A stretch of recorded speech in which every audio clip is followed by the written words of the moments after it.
Jā, mums ir jaunizveidots uzņēmums, kas saucas Liepājas Tarzāns. Viņš ir radies no Siguldas Tarzāna. Ja? Siguldā mums ir ļoti liels parks, kas sastāv ne tikai no Tarzāna šķēršļu parka, bet no daudzām atrakcijām, vasaras aktivitātēm. Gan mazajiem, gan lielajiem, gan trakajiem un visām gaumēm mēs esam pielāgoti. Mums ir ļoti liels apmeklējums. Un esam nonākuši tādā stadijā, kad vēlamies attīstīt Tarzāna parkus vairākas vietās Latvijā. Iet runa tieši par šķēršļu parkiem kā bāzes vietu. Tas, vai viņš kādreiz apaugs ar citām lietām, tas ir atkarīgs no kā mums ies, kāda vieta ir. Ja? Šobrīd esam nonākuši šeit Liepājā, jūtamies labi, esam apmierināti ar vietu.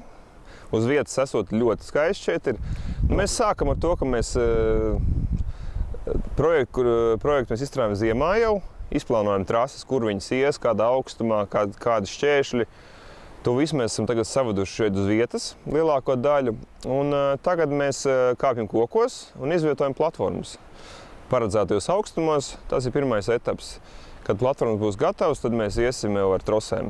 Un tad trešais būs ar spēlēm un ceturtais būs ar drošības līniju, kas būs jaunākās paaudzes drošības sistēma no Šveices uzņēmuma Canopeo. Tas nozīmē, vairāk nebūs iespēja cilvēkam patvaļīgi attāķēties, būt paviršam un nokrist no koka. Ja?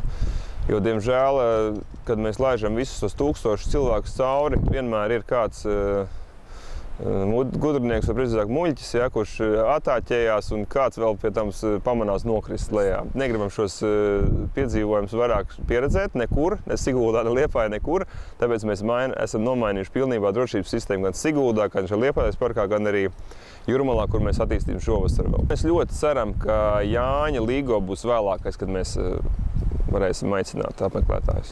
Šeit būs liepājnieku trase pirmkārt jau, ja? Mēs esam izvēlējušies jūsu ievērojams cilvēkus, mūziķus, sportistus, viņiem attiecīgi kādu šķērsli esam pielāgojuši, veltījuši pēc viņu nodarbes. Tas būs, protams, specifiski šai vietai. Vēl mēs veidosim garu trosas nobraucienu, kas būs ūdenskrātuvei pāri.